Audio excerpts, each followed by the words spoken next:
Welcome to Spidell's California Minute. I'm your host, Catherine Zidane. This week we're covering California nonconformity to the provisions of the One Big Beautiful Bill Act. For a deep dive into the provisions of this bill, sign up for Spidell's 2-hour on-demand webinar, Understand the New One Big Beautiful Bill Act. You can get details and register at spidell.com under webinars. Because California only currently conforms to the Internal Revenue Code as in effect on January 1st, 2015, California will not automatically conform to any of the changes made by the One Big Beautiful Bill Act.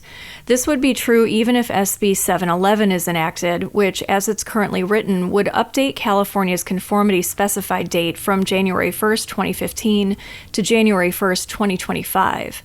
This is because OBBBA was not enacted until July 4th, 2025.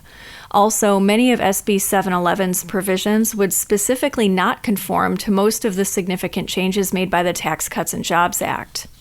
Due to California's current nonconformity to the tax changes made by OBBBA, there will be additional adjustments required on the 2025 California return, including adjustments for the senior personal exemption deduction, the qualified tip deduction, the qualified overtime deduction, the deduction for interest on qualifying passenger vehicle loans, the enhanced personal casualty losses for disaster victims, and the tax-free treatment of withdrawals from IRC Section 529 plans to cover qualified credential program expenses and additional K-12 school expenses.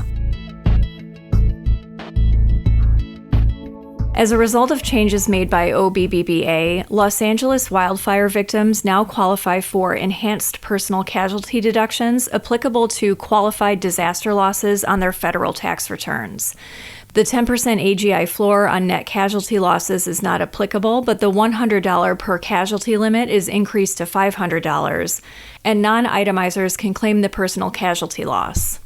While these changes apply on the federal return, California does not currently conform, meaning the 10% floor and the $100 per casualty limit still apply on the California return, and non-itemizers cannot claim the personal casualty loss.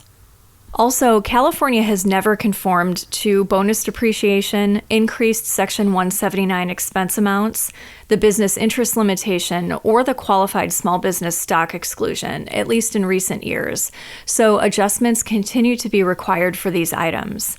Because California never conformed to the TCJA's requirement that taxpayers amortize research expenses, OBBBA's reinstatement of current expensing for domestic research expenses may actually result in one less adjustment on the California return. Stay up to date with California tax law changes with a subscription to Spidell's California Tax Letter. You can get subscription details and download a sample issue at spidell.com under Publications. That's all for this week. Join us next time for another episode of Spidell's California Minute.